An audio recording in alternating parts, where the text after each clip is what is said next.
Assalamualaikum warahmatullahi wabarakatuh. Perkenalkan, saya Yeti Oktaviani selaku guru kelas 10.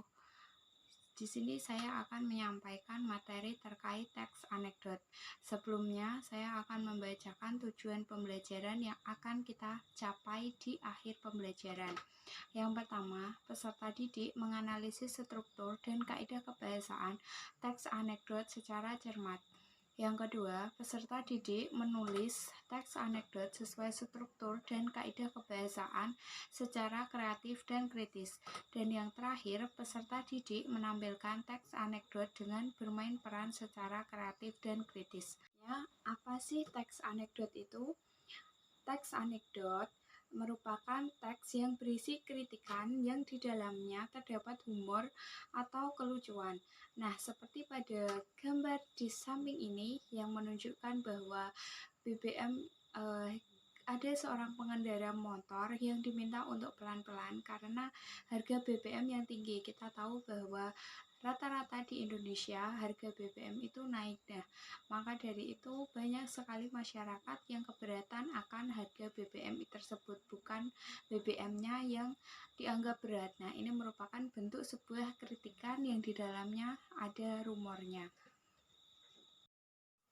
Selanjutnya, struktur teks anekdot yang bisa kita singkat menjadi oke.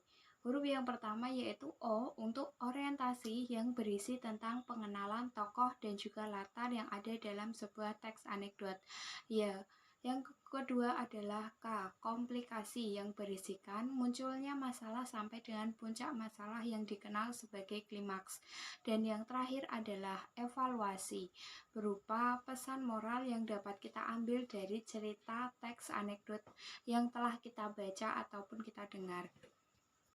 Selanjutnya, kaidah kebahasaan dari teks anekdot. Yang pertama, pertanyaan retoris adalah pertanyaan yang tidak memerlukan jawaban. Contohnya adalah, siapa yang tidak ingin bahagia?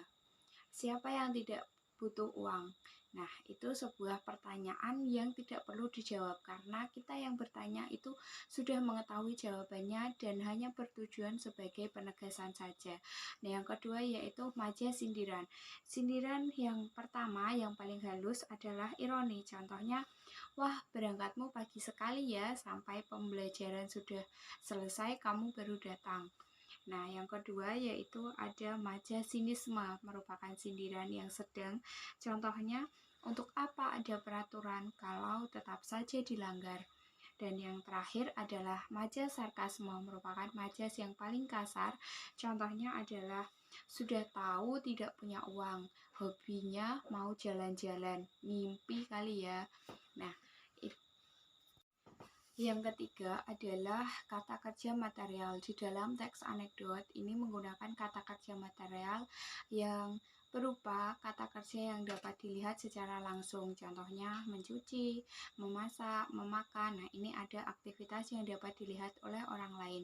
Dan yang terakhir yaitu menggunakan kata kerja konjungsi urutan waktu, di mana ini menunjukkan sebuah runtutan peristiwa seperti contohnya pada zaman dahulu di sebuah desa sebelum selama sejauh. Nah, itu merupakan contoh dari konjungsi urutan waktu.